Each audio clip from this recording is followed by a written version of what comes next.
Good afternoon, Crime Talk aficionados. This is Scott Reisch of Crime Talk, and thank you for watching our channel. First on the docket, Camille McKinney, a tragic case down in Birmingham, Alabama. Second, a weird and bizarre case here in Denver, Colorado, involving Kelly Turner. And third on the docket, which goes in the category of you just cannot make this stuff up. And finally, the Dumb Criminal of the Week contestant. Let's talk about it.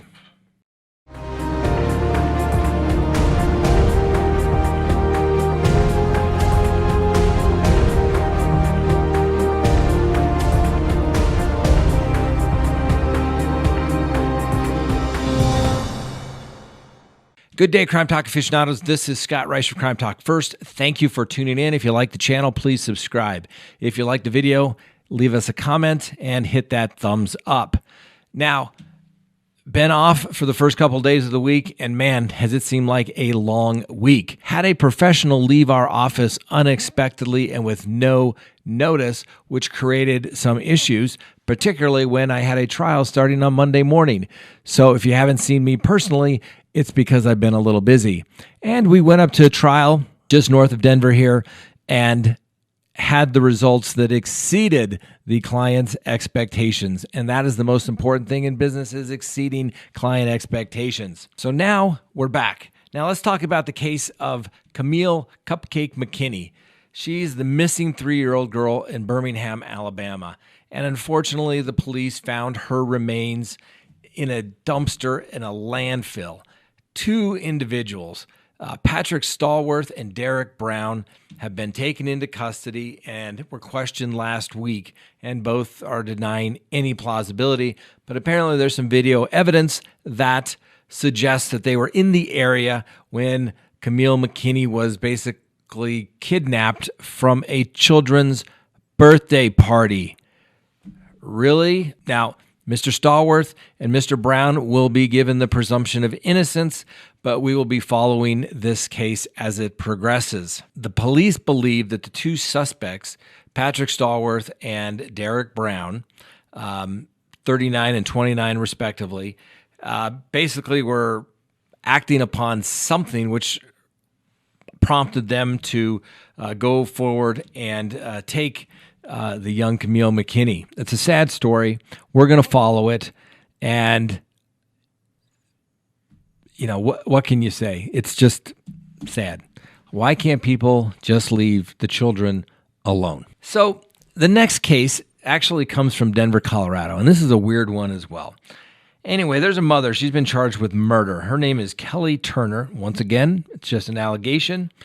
And she is presumed innocent.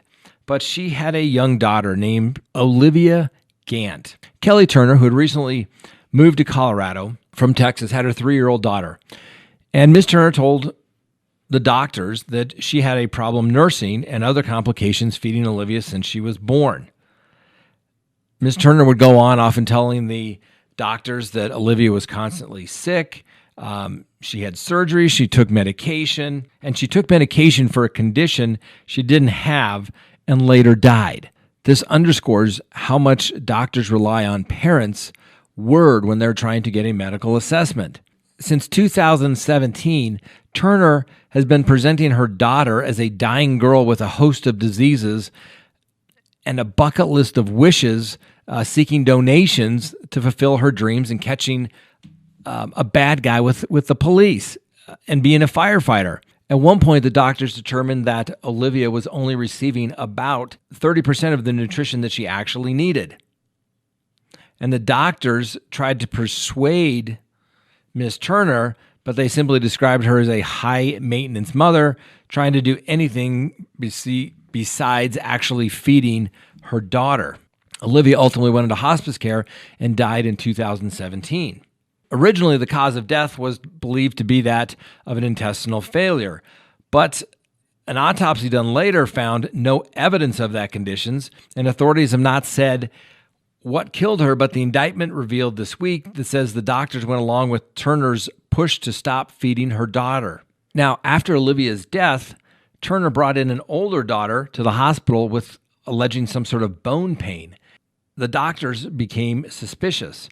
They investigated and found news stories and online posts where Turner talked about the diseases that Olivia had that were not backed up by medical records. For example, Turner claimed on a blog and a GoFundMe site that her daughter had a seizure disorder, a tumor, and a buildup of fluid in the cavities deep within her brain. Doctors contacted social workers who launched an investigation that led to the exhuming of Olivia's body. Her older sister was separated from her mother and has not had any pain since, according to the indictment. Needless to say, Turner's charged with murder, child abuse, and a sundry of some 13 other charges, which include charitable fraud. Where this case gets even more bizarre is that psychiatrists are saying that Turner's behavior seems consistent with Munchausen syndrome by proxy, which is a psychological disorder in which parents or caregivers seek attention from the illness of their children or dependents and sometimes cause them injuries that require attention. Regardless of any psychological conditions that Ms. Turner has, the bottom line is that her daughter, Olivia, did not die from natural causes. And Ms. Turner is going to have a very difficult time in this case unless her attorneys can come up with an expert that will opine that the child died of natural causes and that Ms. Turner had nothing to do with it. Now, I can tell you, having handled several cases where that's involved deceased children, these are the worst type of cases to try and defend. The bottom line is that anywhere throughout nature, mothers have one obligation, and that is to protect their children. And the juries know that. It's inherent in us. And juries look at it when there's a dead child and say somebody failed to protect that child. And they're very, very difficult cases to defend, particularly when a child is deceased. But just when you thought it couldn't get even more bizarre, have we got something for you. From Indianapolis, Indiana. And I actually had to go back and see if this was true or if somehow this was written by The Onion, because it was just really bizarre.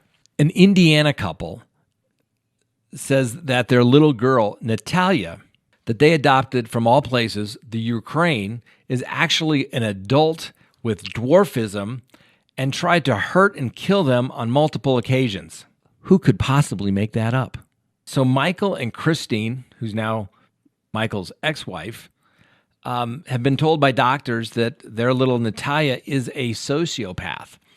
She has literally tried to kill them by dragging them into electric fences, putting tacks or spikes on stairs, hoping that they would fall down the stairs and injure themselves. And apparently they thought this was just weird happenings. However, at one point, they discovered that young Natalia, who they thought was a child, was menstruating.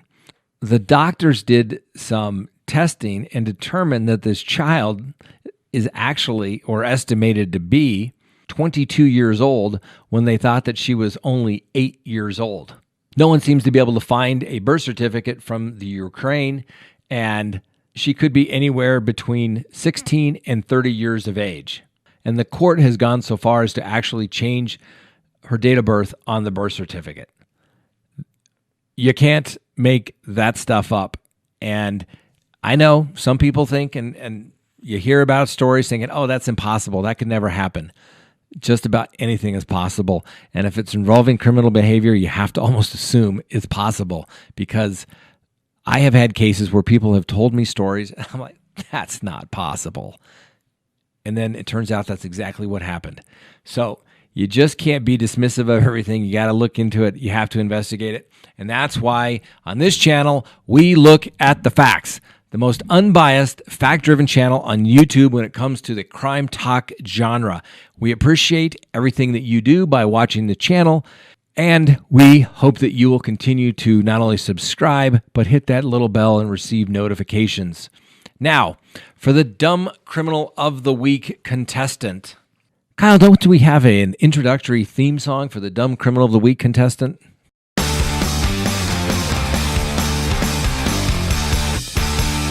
Our contestant today is Cody Meter, 20 years old, and he entered a store around 2 p.m. on Tuesday, approached a display of merchandise featuring characters from the Disney film Frozen. He then selected apparently a large Olaf stuffed animal and proceeded to place it on the floor in the Target. He then began to dry hump the cinematic snowman until he ejaculated on the merchandise, the police officers state in their report. The stuffed animal was removed from the store, and apparently ultimately destroyed. Now, Mr. Meter may get a break here because if the matter proceeded to trial, I assure you the defense would want the stuffed Olaf, and the jury may demand it as well. Mr. Meter's father apparently has stated that he has done this type of stuff before. Let's just hope that Mr. Meter can get the help that he needs.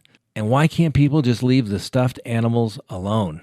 So Mr. Meter is our first contestant for the Dumb Criminal of the Week. It is a shortened week because of my trial schedule and some other things where I have had to put out some fires.